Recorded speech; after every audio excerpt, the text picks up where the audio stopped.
Hey, welcome to Mooney Reads.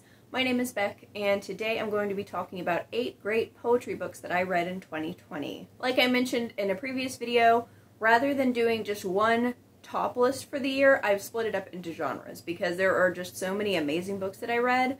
I'm bad enough at picking favorites as it is, but this year would have been even harder. So today I'm going to be talking about poetry.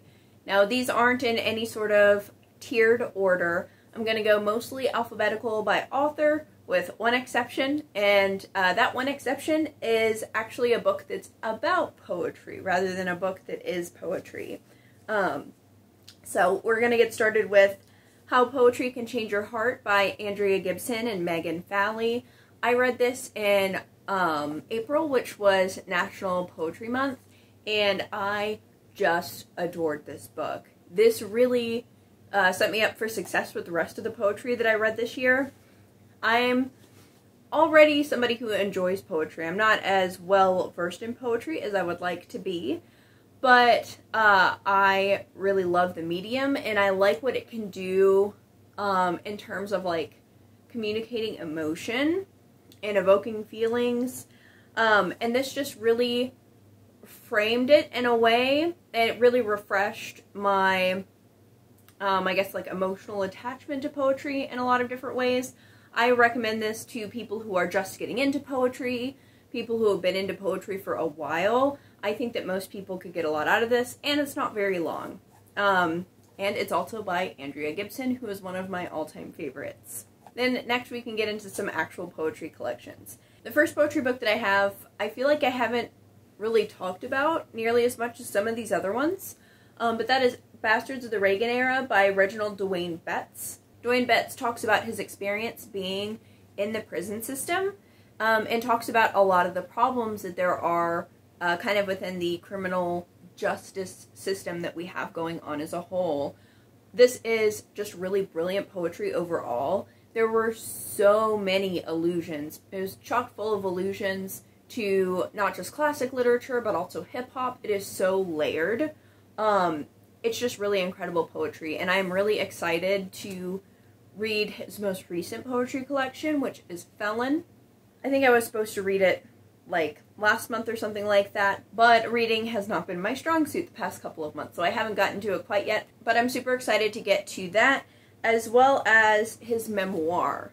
So it'll be really interesting reading his memoir and being able to tie in stuff from his other poetry books. Next, I have another poetry book that I also haven't talked a whole lot about because it's one of the more recent ones that I've read, and that is The Black Condition featuring Narcissus by Jayy Dodd. This poetry collection goes into Jayy Dodd's experience with herself and also her relationships with other people. It talks about race, it talks about gender and sexuality. There's a lot of really good stuff going on in here. And she does a lot of really intense introspection and uses the character of Narcissus in a really interesting way, I think. I also really like the styles that she uses throughout this whole collection, because it's not just, you know, only one style used the whole time. There are pieces in here that are lyrics, there are pieces in here where space is utilized a lot, there is even some blackout poetry, so it's really kind of diverse in and of itself, but it also tells a really important story and highlights a lot of things about Jayy Dodd's experience. I am super glad that I ran across Jayy Dodd on a recommendations list, because I have not heard a lot of people talking about her poetry, but they really should be. So definitely check this out. I got this copy from Nightboat Books, which supports a lot of really new creative projects. They've got a lot of queer stuff on there, so definitely check that out. Next poetry book that I wanted to highlight is Soft in the Middle by Shelby Eileen. I read this during the Read-A-thon, which centers Canadian literature, and this was just such a great poetry collection. It gave me so many feelings. The Gay Yearning was just excellent. There's a lot of like melancholy throughout the whole thing. It doesn't just talk about relationships, like romantic relationships, but they also talk about like their relationship with themselves and their body. They talk about fatness and asexuality. So there's a lot in there, and I just really enjoyed the collection as a whole. Next, I wanted to discuss Tonguebreaker by Leah, Lakshimi, Peipzna-Samarasinha. The author is a queer disability advocate, so they have written a number of different things about that. They have some essay collections that I'm really looking forward to looking into, including care work. But Tonguebreaker is a collection of her poetry on the experience of being queer, being disabled, being autistic, and there's just a lot of really amazing stuff in there. Now, the first half of the book is kind of more traditional poetry, but the second half, they are talking about their performances. And in their performances, of course, they have poetry, but they also describe the different things going on in the background. So if there's music happening, if there's stuff up on the screen, and her describing it all, and what exactly is going on during these performances was really, really neat. So it was a really unique experience, and I think kicked off kind of more of an interest for me in looking at more stage performance related stuff. The next collection that I have is How to Cure a Ghost by Fariha Róisín. This talks about her experiences being queer, being Muslim. It talks a lot about her family and kind of the trauma that she's been having to deal with. There's a lot of really good, like, one-liners that are really hard-hitting, but the poetry overall is really beautiful. And this collection actually has some illustrations that go along with some of the poems that are really wonderful. And that just kind of adds to the experience of reading the book, I think. The next poetry collection that I have is Not Winter Fragments of Sappho, but translated by Carson. And this was such an amazing reading experience. I've talked about it a few times on this channel because I just really fell in love with it. I was expecting for it to be interesting, but I'm not really one to read super old texts a lot of the time. Not like, you know, this is like 500 or 600 BC. That's just a little bit of a backlist.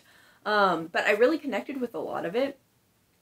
And I think that reading How Poetry Can Change Your Heart right before I read this was absolutely perfect, because it gave the missing pieces even more, I guess, value or sentiment.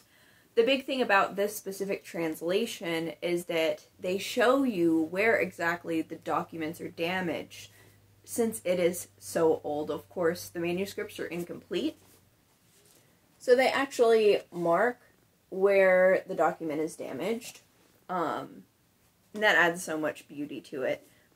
So I'm kind of obsessed with this translation. I do want to get around to reading others just to see, like, the other way that the words are translated, but I feel like this is always going to be kind of a favorite. The final great poetry book that I wanted to share with you all is Don't Call Us Dead by Danez Smith. Now, I also read Homie by Danez Smith, and it is also fantastic. The only reason I didn't put it on this list specifically is because I wanted to be able to have a multitude of authors. But I chose Don't Call Us Dead because I did like this one slightly more. But Danez Smith is an incredible poet. Don't Call Us Dead starts out with kind of a longer poem that's kind of made up of smaller poems. And it focuses very much on race and the experience of being in the Black community and the things that are happening to the Black community. And throughout this whole book, they talk about race. They also talk about family, friends, sexuality, gender, and their experience being HIV positive. There is just so much incredible stuff in this poetry collection. Like I said before, I'm really bad at picking favorites, but this one might be my favorite poetry collection, if not my second favorite poetry collection that I've read this year. It is just incredible, and if you have not read any of Danez Smith, you are absolutely missing out.